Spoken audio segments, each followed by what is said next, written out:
नमस्कार बच्चों। आज मैं आपके सामने एक नई कविता जो कि स्पर्श भाग 2 से ली गई है, जिसका नाम है मनुष्यता। इसके कवि हैं मैथिली शरण गुप्त। इसके बारे में जानेंगे। मनुष्यता का मतलब होता है ह्यूमैनिटी। इस कविता के में क्या कहा गया है, क्या बताया गया है, इसके बारे में जानेंगे। और इस वीडियो को आप लास्ट तक देखिए, क्योंकि मैंने इसमें आपको बहुत सारी ऐसी इन्फॉर्मेशन दी गई हैं आपको जो किसी और वीडियो में नहीं मिलेंगी। इस वीडियो में मैंने आपको इंग्लिश में इसके इंग्लिश के वर्ड मीनिंग भी दिए गए हैं, हिंदी का वर्ड इंग्लिश में दिया गया है, और मेन चीज़ इंग्लिश में इसकी जो व्याख्या है, इसकी जो सारांश है, उसका स्ट्रेंजा वाइज ट्रांसलेशन भी किया गया है। तो हम आगे देखते हैं क्या है इसमें। कविता की पंक्तियां इस प्रकार हैं। विचार लो कि मृत्यु हो, न मृत्यु से डरो कभी। मरो परंतु यूं मरो की याद जो करे सभी। हुई न यूं सुमृत्यु तो वृथा मरे वृथा जिए। मरा नहीं वही की जो जिया न आपके लिए। वही पशु प्रवृत्ति है कि आप ही चरें। वही मनुष्य है कि जो मनुष्य के लिए मरे। यहाँ पे आपके सामने आपको यहाँ पे वर्ड मीनिंग दिया गया है। मर्त्य का मतलब होता है मरणशील, जिसका मरना तय हो। इंग्लिश में देख सकते हैं on the death of stage. सुमृत्यु मतलब श्रेष्ठ मृत्यु, ऑनरेबल डेथ, ग्लोरियस डेथ। वृथा मतलब होता है बेकार, यूजलेस। पशु प्रवृत्ति, पशु जैसा स्वभाव का, नेचर लाइक ए एनिमल। चरे, खाए पिए भोग करे, इट्स एंटरिंग। तो यहाँ पे यहाँ पे कवि मैथिली शरण गुप्त कहना चाहते हैं कि विचार लो कि मृत्यु हो, न मृत्यु से डरो कभी। हमें ऐसा सोचना चाहिए कि हमें ऐसा सोच लेना चाहिए कि हम मरणशील हैं, एक न एक दिन अवश्य मरेंगे, तो इसलिए हमें मृत्यु से डरना नहीं चाहिए। मरो परंतु यूं मरो की याद जो करे सभी। यहाँ पे कवि कहते हैं कि हमें मृत्यु, ऐसी मृत्यु प्राप्त हो कि जो है मरने के बाद भी याद करेंगे। हमें कौन सी मृत्यु ऐसी चाहिए? ओके, हम मरने के बाद हमें लोग कैसे कब याद करेंगे? जब हम कोई अच्छे काम करके मरेंगे, जिससे हमारा नाम हो। मरने के बाद भी लोग हमें याद करें, हम लोगों में जीवित रहें। जिस तरह से आप देख सकते हैं कि रानी लक्ष्मीबाई, ओके, तो इस तरह से, और मदर टेरेसा, जो मरने के बाद भी आज हम पढ़ते हैं, उनको याद करते हैं। तो दूसरी पंक्तियां हैं। हुई न यूं सुमृत्यु तो वृथा मरे वृथा जिए।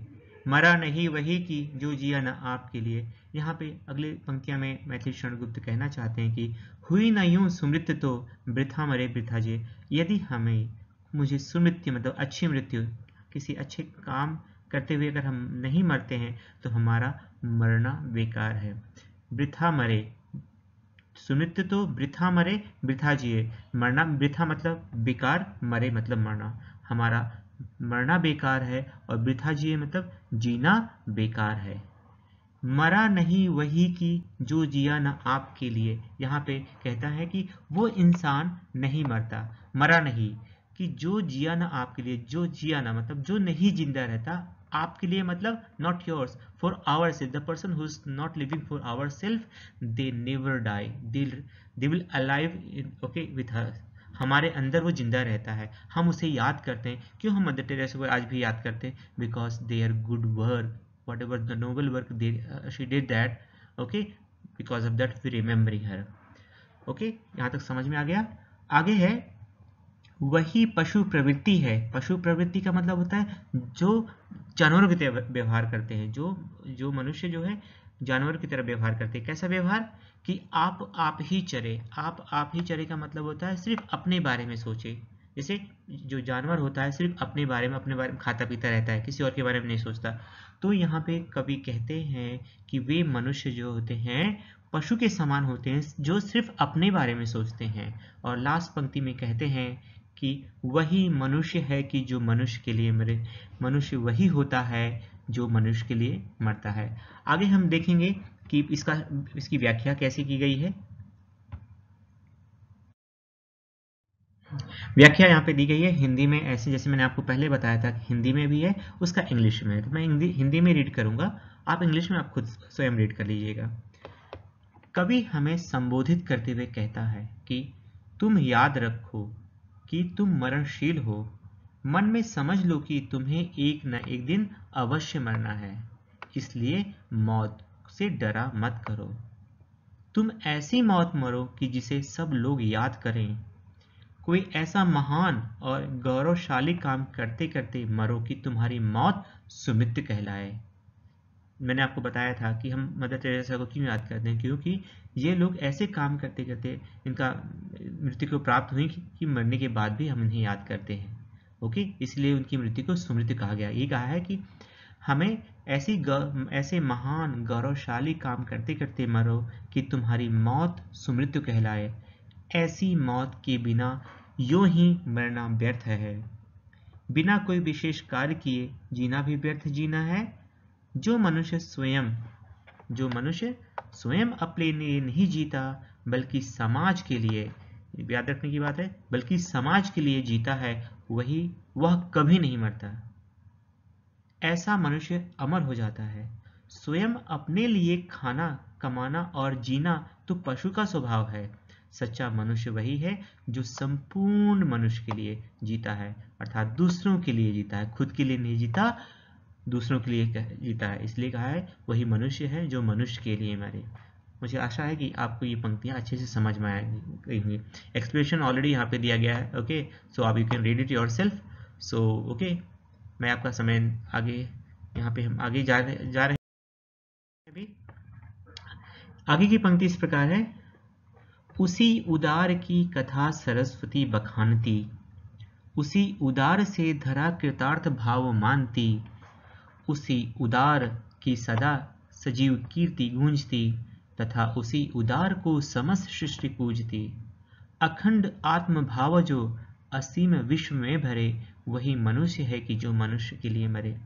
यहाँ पे कवि बताते हैं कि जिस तरह से नेल्सन मंडेला जी हैं, ओके, रानी लक्ष्मीबाई हैं, बहुत सारे ऐसे लोग हैं जिनको हम आज याद करते हैं। कैसे याद करते हैं? हम उनको अपनी किताबों में याद करते हैं। सरस्वती की एक बात है, सरस्वती विद्या की देवी है, अर्थात जो विद्या है, अर्थात जो किताबें हैं, जो मरने के बाद भी अमर हो गए हैं, उनका चित्रण, उनके बारे में, उनकी कथा को सरस्वती बखानती, अर्थात उनमें चित्रण किया जाता है, उनके बारे में लिखा गया होता है, जिसे हम उनके बारे में पढ़ें, जानें।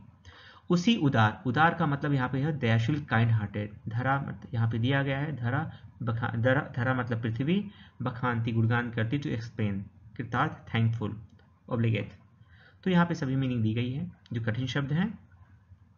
तो उसी उदार की कथा सरस्वती बखानती, ऐसे जो काइंड पर्सन थे, काइंड हार्टेड पर्सन है, उनकी कथा के बारे में, उनकी स्टोरी के बारे में इस सरस्वती विद्या की देवी उनका बखान करती है, अर्थात उनका किताबों में भी, कहानियों में भी उनका चित्रण किया जाता है।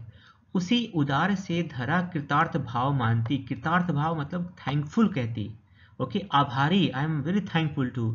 धरती, धरा का मतलब होता है धरती, ये धरती, ये पृथ्वी ऐसे लोगों को जन्म दे करके अपने आप को धन्य कहती है। जैसे आपने देखा होगा, जब कोई बच्चा बहुत अच्छा होता है, उसकी माँ कहती है, माँ कहती है, I am very thankful, okay, because my child is very good child, I am thankful to God. तो उसी तरह से यहाँ पे धरती माँ, जो धरती है, ऐसे लोगों का कृतार्थ भाव अर्थात उनका आभार व्यक्त करती है। उसी उदार की सदा सजीव कीर्ति गूंजती, ऐसे महान लोग, दयालु लोग की जो कीर्ति है हमेशा जिंदा रहती है। ऐसा लगता है वे हमारे बीच में जिंदा हैं, उनकी महानता, ग्रेटनेस, ओके, हर जगह उनकी फैली रहती है। सजीव कीर्ति गूंजती मतलब गुंजायमान होती है, मधुर ध्वनि करती रहती है, जो इस अखंड में जो कभी खंडित ना हो। तो उसी उदार की सदा सजीव कीर्ति गूंजती, ऐसे महान लोग, ऐसे उदार लोग, दयावान लोगों की जो कीर्ति है, जो यश है, वो हमेशा जिंदा रहता है, जीवित रहता है। उसी उदार को समस्त सृष्टि पूजती, ऐसे महान लोग, दयालु लोगों को ये सारा संसार उनकी पूजा करता है। पूजा का मतलब होता है कि उनकी रिस्पेक्ट करता है, उनको याद करता है। अखंड आत्म भाव जो असीम विश्व में भरे, जो मनुष्य इस संसार को, ओके, अखंड, अनब्रेकेबल, ओके, जो खंडित ना हो, आत्म भाव जो असीम विश्व में भरे, असीम का मतलब होता है विशाल, ओके, जिसकी सीमा ना हो, विश्व, संसार, ये जो लोग महान लोग होते हैं इस संसार को आत्मभाव अर्थात अपनापन समझते हैं कि ये संसार हमारा है। ओके, संसार के लोग हमारे हैं, उनके लिए जीना चाहिए, उनके लिए ही मरना चाहिए। ओके, ऐसे लोगों को सारा संसार उनकी पूजा करता है, उनका सम्मान करता है। वही मनुष्य है कि जो मनुष्य के लिए मरे। यहाँ पे बताया गया है वही मनुष्य होता है जो मनुष्य के लिए जीता मरता है, अर्थात मनुष्य के लिए काम आता है। इसका हम लोग इसकी व्याख्या देखेंगे आगे की स्टेंजा में। इस पंक्ति की व्याख्या इस प्रकार है। प्रस्तुत पंक्तियों में कवि ने दानी एवं उदार का गुणगान किया है। कवि कहते हैं, सरस्वती उसी उदार मनुष्य की, सरस्वती अर्थात विद्या की देवी उसी उदार मनुष्य का गुणगान करती है जो इस अनंत संसार के साथ अखंड आत्मीयता रखता है। यह धरती भी उसी उदार को जन कर अर्थात जन्म दे करके स्वयं को धन्य मानती है जो सारे संसार में अपनत्व अर्थात अपनापन प्रसार करता है। उसी उदार मनुष्य का सुयश सदा सदा के लिए गूंजता रहता है। उसी उदार मनुष्य को सारी धरती के लोग पूजते हैं अर्थात याद करते हैं, उसका सम्मान करते हैं, जो सारी सृष्टि के साथ अपनत्व अपनापन अनुभव करता है। सच्चा मनुष्य वही है कहलाता है जो सब मनुष्य के लिए जीता और मरता है। इसका भी यहाँ पे हमने इंग्लिश में एक्सप्लेनेशन दिया गया है। ओके, आप इसे रीड करेंगे आपको अच्छे से समझ में आएगा। आगे है इन पंक्तियों में है, शुद्धार्थ रंत देव ने दिया करस थाल भी, तथा दधीची ने दिया परार्थ अस्थि जाल भी। कुशीन क्षितिश ने सोमांस दान भी किया, सहर्ष वीर कर्ण ने शरीर चर्म भी दिया। अनित्य देह के लिए अनाद जीव क्यों डरे, वही मनुष्य है कि जो मनुष्य के लिए बने। आप हमारे पुराणों में आपने देखा होगा, हमारे पुराणों में कहानियों किस्सों में भी ऐसे लोगों का जिक्र किया गया होगा जिन्होंने अपना सब कुछ दूसरों के लिए दान कर दिया, निछावर किया, अर्थात दूसरों के उपकार के लिए, अर्थात दूसरों की भलाई के लिए। तो यहाँ पर कुछ उदाहरण दिए गए हैं, उनके नाम दिए गए हैं। ओके, एग्जाम में पूछा भी जाता है तो इस पर थोड़ा सा आप ध्यान रखिएगा। शुद्धार्थ रंतदेव ने, शुद्धार्थ का मतलब होता है भूख से व्याकुल, हंग्री। रंतदेव एक परम दानी राजा, यहाँ पे इसका मतलब दिया गया है। करस्त हाथ में पकड़ा हुआ, करस्त हाथ में पकड़ा हुआ, थाल का मतलब होता है प्लेट, खाने की प्लेट, इन हैंड। दधीची एक ऋषि थे, महर्षि। यहाँ पे देख सकते दधीची एक प्रसिद्ध राजा नहीं थे, ऋषि थे। परार्थ मतलब परोपकार के लिए। अस्थिजाल हड्डियों का ढांचा, ओके, स्केलेटन। कुशीनर गंधार के राजा, किंग ऑफ गंधार। क्षितिज राजा, सोमांस अपने शरीर का मांस। सहर्ष प्रसन्नतापूर्वक, यहाँ पे बहुत सारे मीनिंग दिए गए हैं, आप देख लीजिए। तो शुद्धार्थ रंतिदेव ने दिया करस थाल भी, यहाँ पे इसका मतलब ये हुआ कि जो राजा रंतिदेव थे वो भूख से स्वयं व्याकुल थे। इसकी स्टोरी है, ओके, कि जो राजा थे रंतिदेव, वो एक बार उनका सब कुछ दान में, उन्होंने क्या किया था, सब कुछ अपना दान में दे दिया था। भूख से खुद व्याकुल थे, वो जंगलों में भटक रहे थे, तो कहीं से उनको एक प्लेट खाने को मिल गया। तो जैसे ही खाने के लिए वो तैयार हुए, जैसे ही उन्होंने अपना खाने सीखने वाला जैसे मुंह में डालने की कोशिश की, वैसे ही उनके पास कोई आ गया और बोला कि मैं भूखा हूँ, मुझे खाने के लिए दे दो। तो उन्होंने क्या किया कि हाथ में रखी हुई थाली को उन्होंने उसे वापस दे, मतलब उसको खाने के लिए दे दिया, उसकी भूख को मिटाने के लिए दे दिया। खुद भूखे रहे उस ओनर, और उस जो उनके द्वार पर आया आगंतुक था, आने वाला था, उसे उन्होंने वो थाली प्लेट जो थी उसे दे दी। यही कहा है, शुद्धार्थ रंत दे ने दिया करस थाल भी, अर्थात भूख से राजा रंतदेव भूख से व्याकुल होने के बावजूद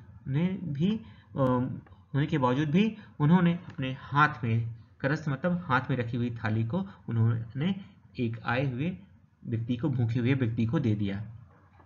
तथा यहाँ पे दूसरा है दधीची ऋषि के बारे में आप लोग ने पढ़ा होगा, जानते होंगे कि उन्होंने क्या किया कि एक राक्षस को मारने के लिए, असुर को मारने के लिए उन्होंने अपनी हड्डी थी उसे दे दिया, उससे एक वज्र बनाया गया, जो आप देख सकते हैं इंद्र के हाथ में है ये वज्र। ओके, ये है दधीचि ऋषि। उनके पास देवता लोग आए थे उनसे रिक्वेस्ट करने के लिए कि आपकी हड्डियों का एक उसे आपकी हड्डियों का एक वेपन बनाना है, वज्र बनाना है, हथियार बनाना है, जिससे वो राक्षस को मारा जाए। तो उन्होंने क्या है, खुशी से अपनी हड्डियां, अपना शरीर दे दिया और उनकी हड्डियों से एक वज्र बनाया गया, जिससे उस राक्षस की मृत्यु हुई, आप जानते हैं। तो यही कहा है, तथा दधीचि ने दिया परार्थ अस्थिजाल। परार्थ मतलब दूसरे के अर्थ, अर्थात परोपकार के लिए। अस्थिजाल मतलब अस्थियों का ढांचा। दधीचि ऋषि ने अपनी हड्डियों का ढांचा जो है, हड्डियों को दान दे दिया परोपकार के लिए। उशीनर क्षितिश ने, उशीनर मतलब होता है गंधार के राजा, क्षितिश एक राजा है, जिन्होंने स्वमांस, स्वमांस मतलब अपना मांस, फ्लैश, क्या दिया, दान दे दिया। ओके, उसकी भी एक स्टोरी है। इसमें क्या हुआ था, एक बार एक बाज जो है एक कबूतर को खाना चाहता था। बाज मतलब आप देख सकते हैं ईगल। ओके, वो एक कबूतर को खाना चाहता था, तो कबूतर जो है जान बचाकर राजा की शरण में आया और कहा कि राजा जी मुझे बचाओ।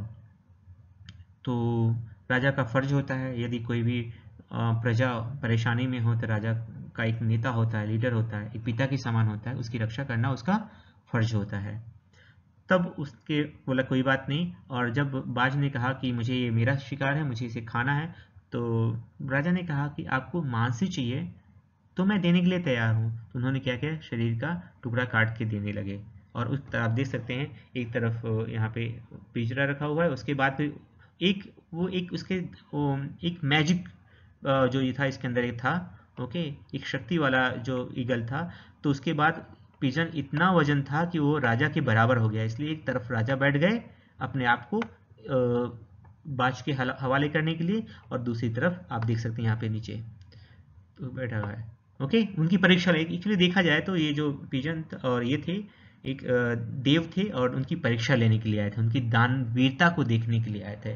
ओके, कि वो किस तरह से हैं, काइंड हार्टेड चेक करने के लिए आए थे उनका। ओके, आप समझ गए होंगे। तो यही कहा है, उसी नर क्षितिश ने स्वमांस दान भी किया, अर्थात जो राजा थे गंधार के राजा, उन्होंने स्वमांस मतलब स्व मतलब अपना, मांस मतलब फ्लैश, ओके, दान मांस दान भी किया उन्होंने, अपना जो मांस था उसे स्वयं दान कर दिया। सहर्ष वीर, सहर्ष मतलब अपनी इच्छा से, वीर कर्ण ने शरीर चर्म भी दिया, अर्थात शरीर के जो कवच कुंडल थे उन्होंने वीर कर्ण ने दान में दे दिया, एक वीर कर्ण है। अनित्य देह के लिए अनादि जीव क्यों डरे, this is very important line. अनित्य देह, अनित्य देह मतलब जो हमारा, आपने पता है कि हमारी आत्मा जो हमारा सोल है, वो soul is never die. Okay, और बॉडी इज डाइंग। ओके, जिस तरह से हम कपड़े बदलते हैं, एक कपड़ा हमने पहना फट गया, पुराना हो गया, तो हम लोग नए कपड़े पहन लेते हैं, उसी तरह same way okay our soul is changing the body. आज हम इंसान हैं, कल और होंगे, इंसान मर जाएगा लेकिन हमारा सोल जो है अजर अमर है, सोल नेवर डाई। ओके, आपने बहुत सारे आपके रिलीजियस बुक्स में भी पढ़ा होगा। ओके, दिया गया है कि सोल जो है कभी नहीं मरता, सिर्फ मरती है हमारा शरीर। तो हमारा शरीर इसमें कभी कह रहा है कि हमारा शरीर मरता है। अनित्य देह के लिए अनादि जीव, अनादि जीव का मतलब होता है जो कभी मरता ही नहीं। ओके, जो अमर है, हु नेवर डाई। हमारा जो जीव मतलब सोल, हमारा जो आत्मा है वो कभी नहीं मरती, मरता तो हमारा शरीर है, हमारी बॉडी मरती है। ओके, कहते हैं आपने देखा होगा नाइन में धूल, उसमें दिया गया है कि हमारा शरीर भी मिट्टी से बना हुआ है। तो यही कहा गया, अनाथ अनित्य देह के लिए अनादि जीव करे। क्यों डरे हम, क्योंकि हम तो मरने वाले नहीं है, हमारा शरीर मरेगा, हमारी आत्मा तो अजर अमर है। ओके, वो जाकर के कोई दूसरा रूप धारण कर लेगी, वही मनुष्य है कि जो मनुष्य के लिए मरे। ओके, यहाँ पे दिया गया है, आगे हम देखेंगे इसकी व्याख्या कैसे की गई है। व्याख्या इस प्रकार है, ध्यान से दीजिए, देखिएगा, जो मैंने एक्सप्लेन किया गया वही सेम चीज यहाँ पे आपको एक सीक्वेंस फॉर्म में दी गई है। कवि कहता है, पौराणिक कथाएं ऐसे व्यक्तियों के उदाहरणों से भरी पड़ी हैं जिन्होंने अपना पूरा जीवन दूसरों के लिए त्याग दिया, जिस कारण उन्हें आज तक याद किया जाता है। आपने जिस मदर टेरेसा को किया, हमने आपको बताया था, गांधी जी भी हो गए, नेशनल मंडेला हो गए, ओके, भगत सिंह हो गए, तो चंद्रशेखर आजाद हो गए। क्यों हम इसे याद करते हैं? क्योंकि वे परोपकार के लिए, दूसरों के लिए भलाई, दूसरों की भलाई के लिए उन्होंने मृत्यु को प्राप्त किया है। ओके, तो जिस कारण उन्हें आज याद किया जाता है। भूख से परेशान राजा रंतिदेव, यहाँ पे उदाहरण दिया है, राजा रंतिदेव ने अपनी भोजन की थाली घर पर आए एक भिक्षुक को दे दिया, अर्थात एक भिखारी को या फिर मांगने वाले को सौंप दिया। महर्षि दधीची ने जन कल्याण अर्थात दूसरों के कल्याण के लिए अपनी हड्डियां दान में दे दी। ओके, कुशीनर राजा शिवी ने, इस नेम ऑफ द गंधार के जो राजा थे उनका नाम था शिवी, ने कबूतर की जान बचाने के लिए अपना मांस दान कर दिया। वीर कर्ण ने अपनी खुशी से अपने शरीर का कवच दान कर दिया। कवि कहना चाहता है कि भला इस नश्वर शरीर अनादि, ओके, मैंने बताया था, नश्वर शरीर के लिए यह अमर जीव क्यों डरे? अर्थात जब आत्मा अमर है तो फिर इस नश्वर शरीर के नष्ट होने से क्या भय? सच्चा मनुष्य तो वही है जो संपूर्ण मनुष्य जात के लिए जीता मरता है। तो यहाँ पे पंक्तियां हैं, explanation. Okay, the poet says that mythology is full of example of individuals who have sacrificed their entire lives for others. So इस तरह के आप दिए गए हैं, आप अपने आप से कर लीजिएगा, आपके जानकारी के लिए यहाँ पे एक्सप्लेनेशन दिया गया है। आगे की पंक्ति हम देखेंगे। आगे की पंक्ति इस प्रकार है, सहानुभूति चाहिए महाविभूति है यही, वशीकृता सदैव है बनी हुई स्वयं मही।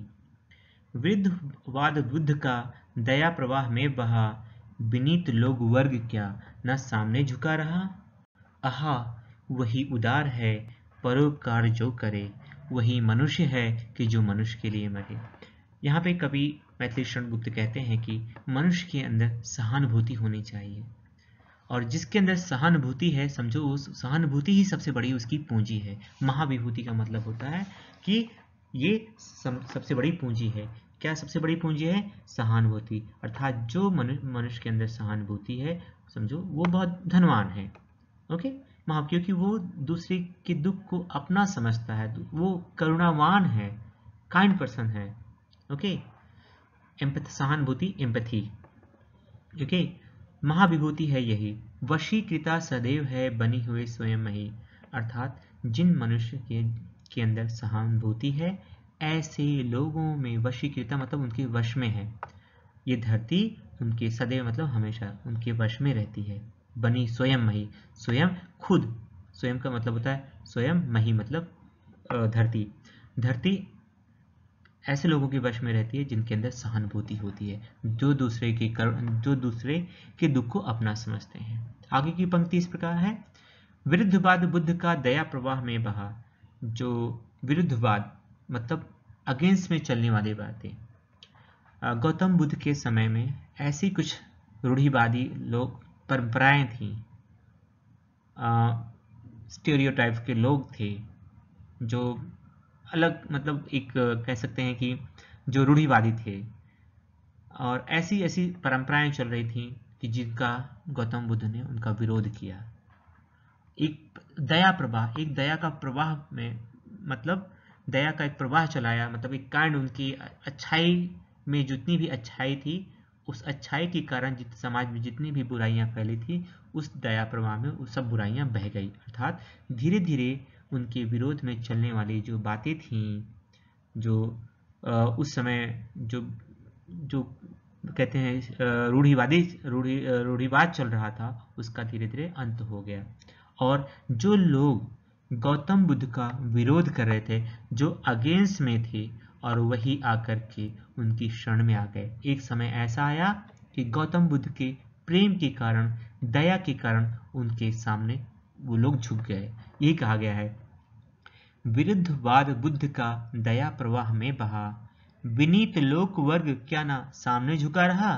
अर्थात ये विनीत लोग यहाँ पे दिया गया है, अर्थात जो यहाँ पे विनम्र लोग, विनम्र होकर के उनके सामने झुक गए। लोक वर्ग मतलब ये संसार, क्या ना सामने झुका रहा, ये संसार उनके सामने आके झुक गया। पहले तो उनके अगेंस्ट में बातें चल रही थी, उनका विरोध किया जा रहा था, लेकिन उनकी करुणा के कारण, उनकी दया के कारण ये संसार उनके आगे आके झुक गया, अर्थात उनकी शरण में आ गया, उनका रिस्पेक्ट मान सम्मान करने लगा।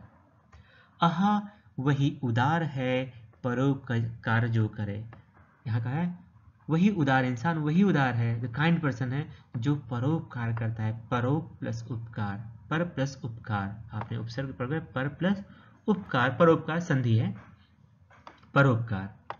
ओके, जो दूसरों पर उपकार करता है, दूसरों की भलाई करता है। ओके, ऐसे काइंड पर्सन, ऐसे उदार दयालु मनुष्य हैं जो मनुष्य के लिए मरे। वही यहाँ पे क्या है कि वही मनुष्य है कि जो मनुष्य के लिए मरे। तो यहाँ पे इसकी वर्ड मीनिंग दी गई है, आप इसका देख लेंगे। अब इसका व्याख्या कैसी होती है उसके आगे देखते हैं हम। व्याख्या इस प्रकार है, कवि कहता है कि मनुष्य के मन में सहानुभूति अर्थात दया व करुणा की भावना होनी चाहिए। दूसरे के दुख को देखकर मन में करुणा जागनी चाहिए। यह सहानुभूति मनुष्य की सबसे बड़ी पूंजी है। अब मैंने कहा था कि सहानुभूति चाहिए, महाविभूति है ये वही, अर्थात सहानुभूति मनुष्य की सबसे बड़ी पूंजी है। इस गुण के कारण, बिकॉज ऑफ दिस क्वालिटी कारण सारी धरती मनुष्य के वश में हो जाती है। भगवान बुद्ध ने अपने कार्य से दया का जो प्रवाह बहाया, उसके कारण उनका सारा विरोध समाप्त हो गया। हालांकि उन्होंने अपने समय की सारी परंपराओं का जबरदस्त विरोध किया था। जो उनके समय में परंपराएं थी उनका उन्होंने जबरदस्त विरोध किया था, किंतु उनकी करुणा को देखते हुए समाज के सभी वर्गों के लोग उनके सामने झुक गए, विनीत बन गए।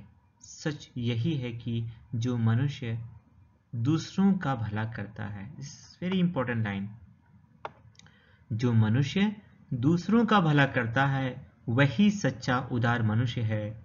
सच्चा मनुष्य वही है जो मनुष्यता के काम आता है, ह्यूमैनिटी के काम आता है, उसके लिए मरता जीता है या जीता मरता है। तो इसका एक्सप्लेनेशन आप यहाँ पे है, आप इसे देख लीजिएगा वीडियो को पॉज करके। आगे देखते हैं आगे की पंक्ति क्या है। आगे की पंक्तियां इस प्रकार हैं, रहो न भूल के कभी मदांध तुच्छ वित्त में, सनाथ जान आपको करो न गर्व चित्त में। अनाथ कौन है यहाँ, त्रिलोकीनाथ साथ है, दयालु दीन बंधु के बड़े विशाल हाथ हैं। अतीव भाग्यहीन है अधीर भाव जो करे, वही मनुष्य है जो मनुष्य के लिए मरे। यहाँ पे कवि मैथिली शरण बताना चाहते हैं कि रहो न भूल के कभी मदांध तुच्छ पित्त में। मदान में मतलब होता है अहंकार में, ओके, गर्भ में अंधा, मदांध मत प्लस अंध, ओके, मदांध। तो हमें तुच्छ वित्त मतलब, तुच्छ मतलब क्षणिक, कम, नश्वर, जो खत्म होने वाला है। वित्त मतलब होता है धन। हमें इसमें कहा कि मनुष्य के पास धन के होने के कारण, अगर धन आपके पास ज़्यादा आ गया, धन के कारण हमें हमारे मन में घमंड नहीं करना चाहिए। हमें भूलकर भी घमंड नहीं करना चाहिए कि हमारे पास पैसा है, ओके। और ऐसी कुछ काम नहीं करना चाहिए जिससे दूसरों को नुकसान पहुंचे। हमें गर्व नहीं करना चाहिए, अर्थात पैसे आ जाने से हमें अहंकार में अंधा नहीं होना चाहिए। ये पहली पंक्ति है। भूल कर भी हमें घमंड नहीं करना चाहिए, ऐसा कहा गया है पैसे के लिए। सनाथ जान आपको करो न गर्व चित्त में। सनाथ का मतलब होता है लाइक जिनके पेरेंट्स होते हैं, ओके। जान, हमें ऐसा नहीं सोचना कि हम सनाथ हैं, हमारी रक्षा करने वाले लोग हैं, हमारी देखभाल करने वाले हमारे फैमिली, हमारे पेरेंट्स हैं। हमें अपने मन में, चित्त का मतलब होता है मन, गर्व मतलब घमंड, ओके। आपको करो ना, हमें सनाथ, अपने आप को सनाथ जान करके कि हमारे पेरेंट्स से हमारी रक्षा करने वाले हैं, हमें मन में अपने घमंड नहीं करना चाहिए। अनाथ कौन है यहाँ, यहाँ पे देखिए वेरी इंपॉर्टेंट लाइन कि अनाथ कौन है यहाँ, यहाँ पे कौन है अनाथ, हु इज ऑर्फन। त्रिलोक्यनाथ साथ है, अर्थात त्रिलोकीनाथ मतलब ईश्वर, गॉड, जो तीनों लोगों के नाथ हैं, स्वामी हैं, वो किसके साथ है? सभी के साथ में है। आपको पता है कि हम ईश्वर की संतान है, वी ऑल आर द एक ईश्वर की संतान। ओके, हम ईश्वर के बच्चे हैं, ईश्वर एक है। ओके, वो ईश्वर के हाथ बड़े बड़े हैं, वो बहुत पावरफुल है, तो हम उसी की संतान है। तो यहाँ पे अनाथ कौन है? Think that no one is orphan that, because we all are the God के बच्चे, हम लोग ईश्वर के बच्चे हैं। अनाथ कौन है? यहाँ त्रिलोकनाथ साथ है। दयालु दिन, दयालु है ईश्वर, क्या है? दयालु का है, काइंड हार्टेड। दीन बंधु अर्थात दुखियों के दुख को दूर करने वाला, दुखियों का बंधु है। दीन बंधु के बड़े विशाल हाथ हैं। दीन बंधु भी ईश्वर को कहा जाता है, दयालु कहा जाता है। बड़े विशाल हाथ हैं, इसे मैंने हाथ का चित्र दे दिया है कि ईश्वर के हाथ बहुत विशाल हैं, बहुत पावरफुल हैं, वो सब पर अपनी कृपा करता है। ओके, आपने अभी मुझे कविता याद आ गई कि आपने क्लास 9 में रैदास के पद कहा है कि ईश्वर ने जो दूसरे पद उसमें है, पंक्तियां उसमें कहा गया है स्ट्रेंजा में कि ईश्वर की कृपा से मैं आज राजाओं जैसा मुझे सम्मान मिला है। आपने देखा होगा क्लास 9 में, याद है तो। रैदास कहते हैं, रैदास एक नीच जात होते हैं, उस पर ईश्वर की कृपा होती है। तो ईश्वर जो है ना, सब पर अपनी कृपा करता है, सब पर इक्वली कृपा करता है। उसके लिए कोई पैसे वाला, कोई गरीब, कोई ऑर्फन पेरेंट्स जिनके हैं, कोई नहीं, उसके लिए सब बराबर है। तो यही कहा है कि दयालु दीन बंधु के बड़े विशाल हाथ हैं, अर्थात उनके जो हाथ हैं वो बहुत बड़े हैं। ओके, वो सब पर कृपा करता है, इसलिए हमें अपने मन में तनिक भी घमंड नहीं करना चाहिए, क्योंकि इस संसार में कोई व्यक्ति अनाथ नहीं है। ओके, इसलिए आप देख सकते हैं पंक्तियां इसमें दिया गया है। अतीव भाग्यहीन है अधीर भाव जो करे। जो भाग्यहीन का मतलब होता है जिनका भाग्य अच्छा नहीं है, अर्थात the person who is unlucky, who are there, जो अत्यधिक बेचैन है, जिनके मन में कोई पेशेंस नाम की चीज नहीं है। ओके, जो बेचैन रहते हैं वही भाग्यहीन है, उनका ही नसीब खराब कह सकते हैं। जिसे ईश्वर पर विश्वास है वो हमेशा सुखी और अच्छा इंसान है। ओके, भाग्यवान है, भाग्यहीन और भाग्यवान वही मनुष्य है कि जो मनुष्य के लिए मरे। मनुष्य उसे कहा जाता है जो मनुष्य की जात, पूरी जात के लिए जीता और मरता है। आशा है कि आपको समझ में आ गया होगा। अब आगे देखते हैं इसकी व्याख्या कैसे की गई है। हाँ, यहाँ पर इसकी व्याख्या है। कवि कहता है कि धन की प्राप्ति कोई बड़ी उपलब्धि नहीं है, तुच्छ है या तुच्छ उपलब्धि है। इस पर कभी भूलकर भी घमंड मत करना। धन के बल पर या सांसारिक दृष्टि से स्वयं को सुरक्षित अनुभव करके अपने मन में अभिमान न करना। ये मत सोचना कि हम सनाथ हैं, यह न सोचना कि तुम सनाथ हो। धन या परिवार जन तुम्हारे नाथ हैं, अर्थात स्वामी हैं, तुम्हारी रक्षा करने वाले हैं, जो तुम्हारी रक्षा कर लेंगे। सोच कर देखो, इस संसार में कोई अनाथ नहीं है। Think that no one is orphan in the world. सबके ही सिर पर भगवान त्रिलोकीनाथ का साया है। ओके, साया का मतलब शेडो। तो गॉड का साया जो है सब पर है, सब उसका पिता है। गॉड की इच्छा के बिना एक मोमेंट नहीं होता। हम जो सांस ले रहे हैं, breathe, we are breathing because of the God, with permission. वह ईश्वर दीनों का, अर्थात जो गरीबों का सहारा है, दयालु है, उसकी शक्ति बहुत अधिक है, वह सबको सुरक्षा और सहारा देता है। अतः जो भी मनुष्य अपने मन में अधीरता रखता है वह बहुत अभागा है।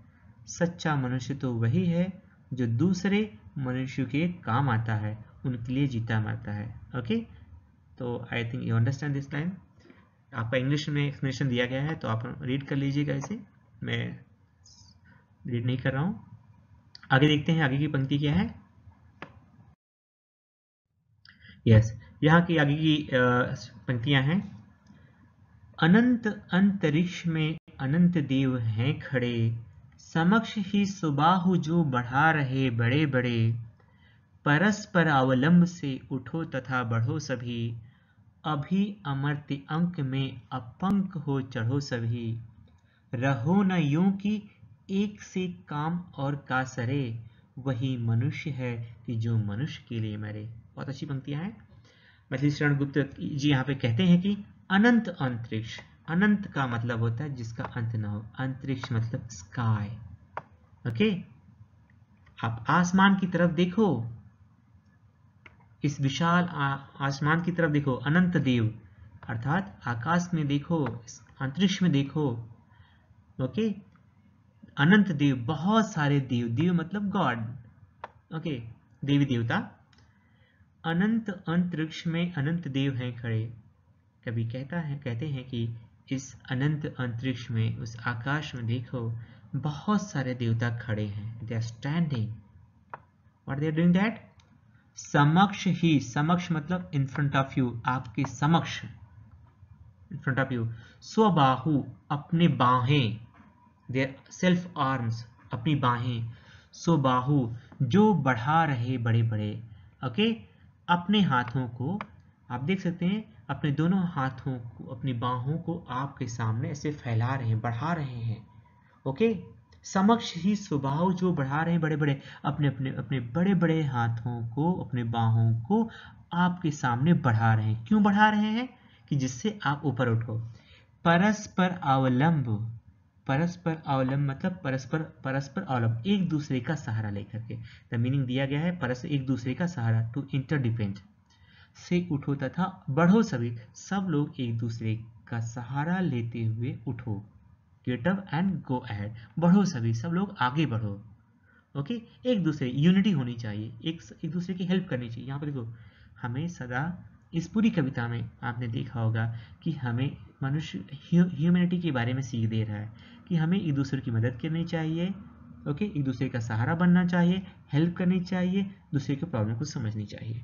ओके, यही कहा गया है, परस्पर अवलंब से उठो तथा बढ़ो सभी, अभी अमर्त्य अंक में अपंक हो चढ़ो सभी। यहाँ पे बताते हैं कि हे जितने भी यहाँ पे कवि कहते हैं कि अमर्त्य अंक, अमर्त्य का मतलब होता है देवताओं की गोद, जो कभी नहीं मरता। ओके, अभी अमर्त्य, आप सभी लोग अभी, अभी क्या करो, अमर्त्य अंक में अपंक हो चढ़ो, आप सभी लोग अभी नाउ देवताओं की गोद में। अमर्त्य अंक मतलब, अंक मतलब गोद, लैप।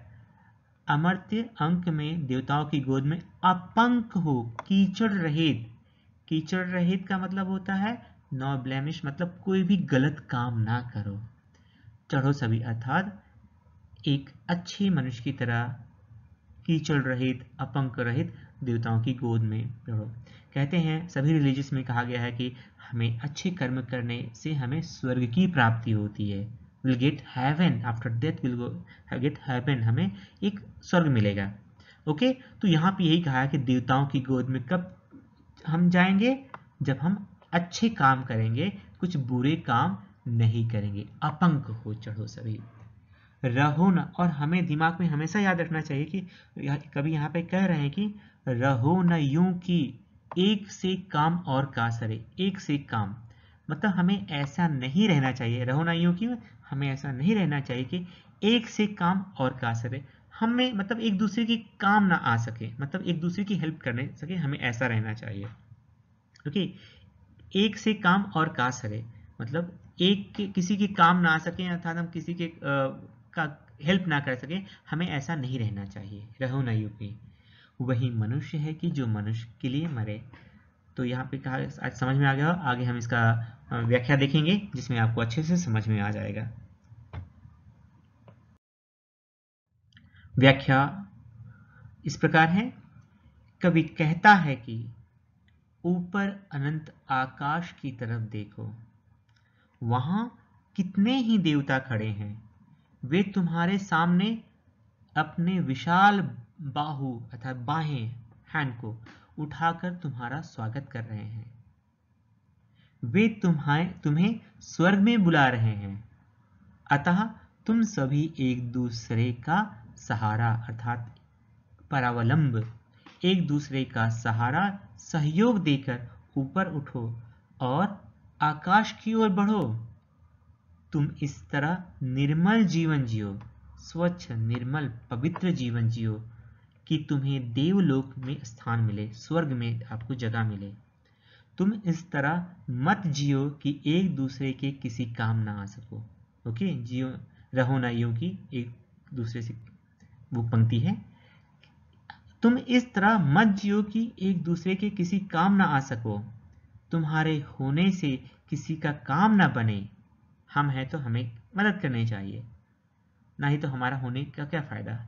यही कहा है, सच्चा मनुष्य वही है कि जो अन्य मनुष्यों के काम आए। सो अच्छे से अंडरस्टैंडिंग के लिए you just go through the English explanation, you will understand each and everything. Okay, that's why I have to translate this one. आगे की पंक्ति देखेंगे।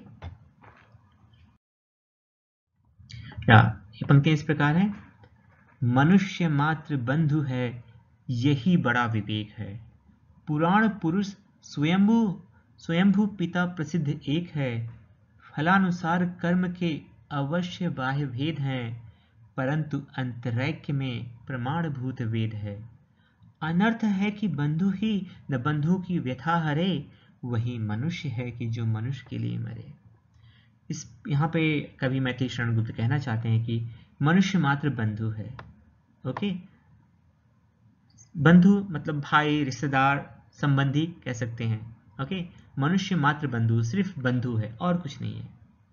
मनुष्य मात्र, मात्र मतलब केवल, ओनली, यही बड़ा विवेक है। This is the okay real knowledge of the person is thinking that all the people are our brother sister, जैसे कहा जाता है। Okay, so they all are relatives, we can say that we have connection because पिछली लाइनों में हमने पढ़ा था कि कोई यहाँ पे अनाथ नहीं, ईश्वर सबका है, सबका पिता एक ही है। तो इसमें यहाँ पे दिया वही दिया गया है कि आप आगे देखेंगे कि हम एक दूसरे से जुड़े हुए हैं।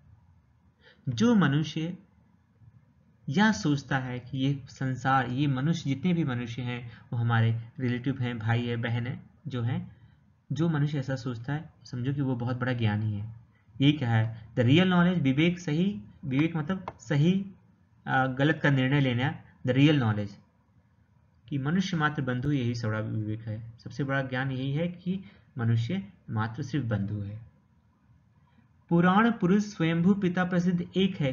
पुराणों में, ओके, पुराणों पुरुष, पुराणों में जिसे पुरुष कहा गया है, पुराण जो वेदास पुराणस हैं उसमें जिन्हें पुरुष कहा गया है, स्वयंभू अर्थात ईश्वर जो है, जो खुद पैदा होता है, स्वयंभू, स्वयं जन्म लेने वाला, पिता प्रसिद्ध एक है।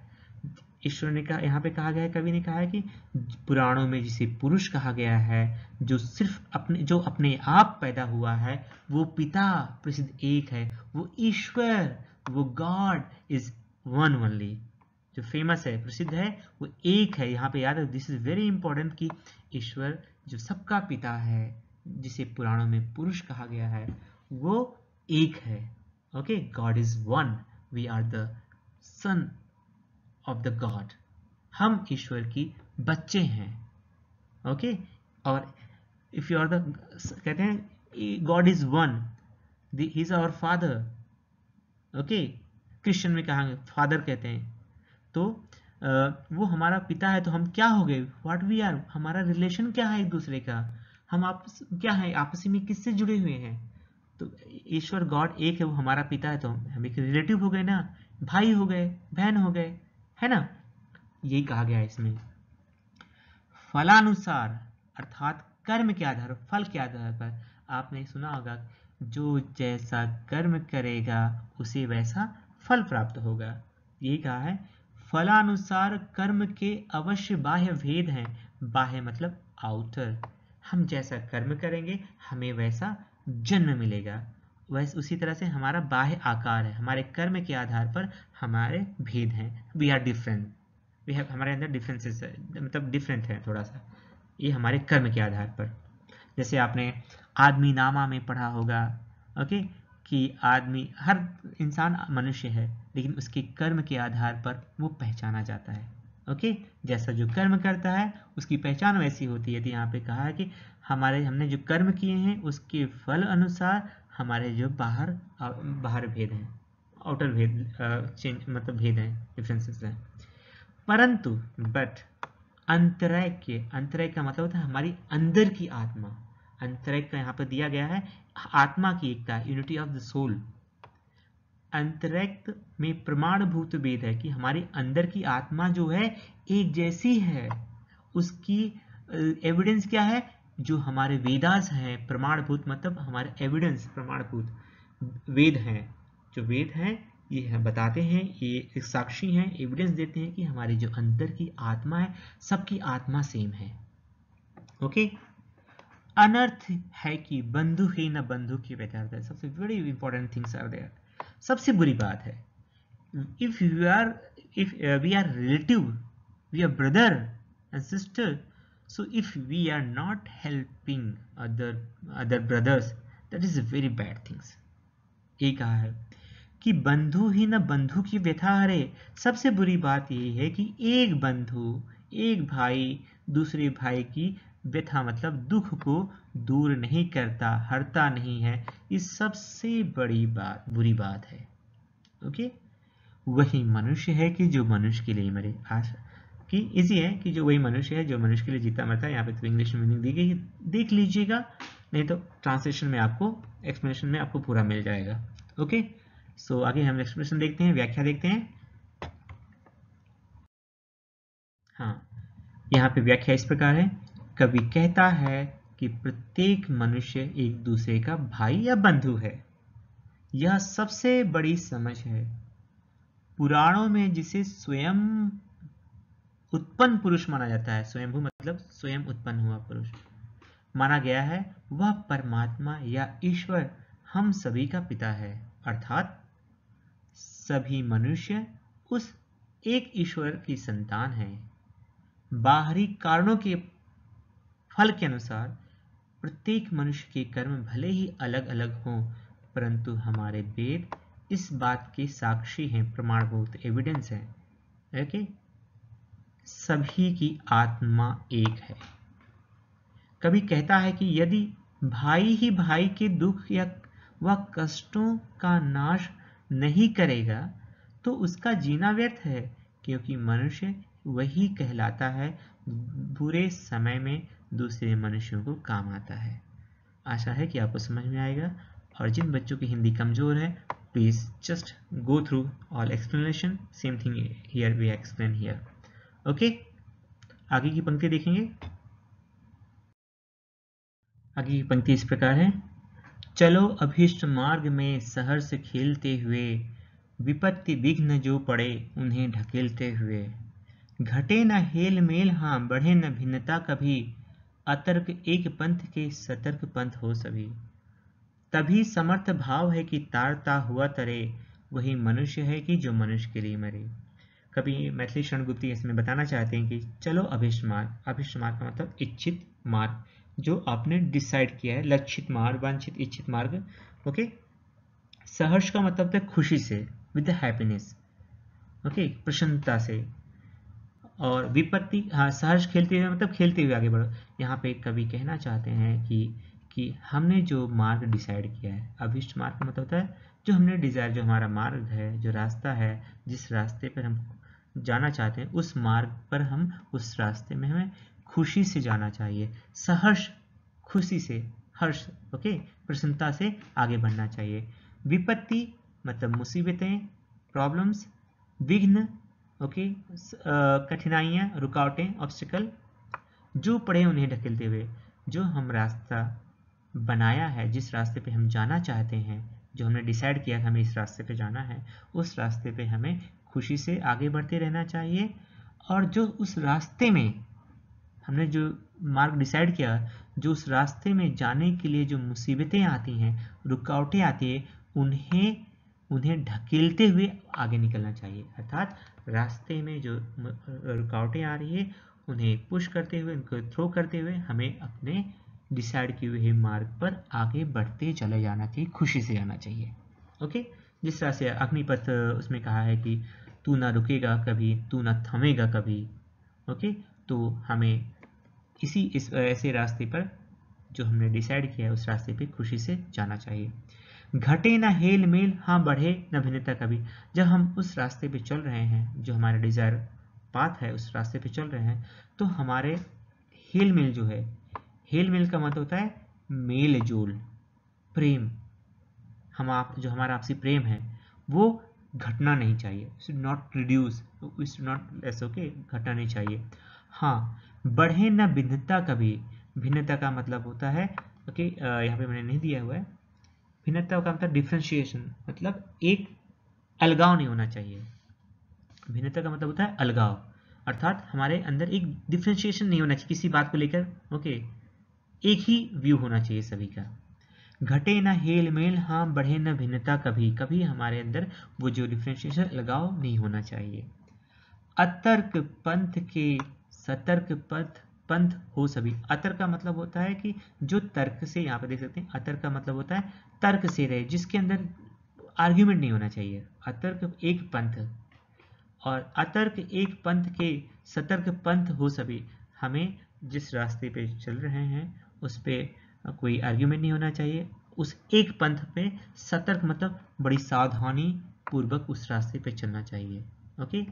अतर्क एक पंथ के सतर्क हो सभी।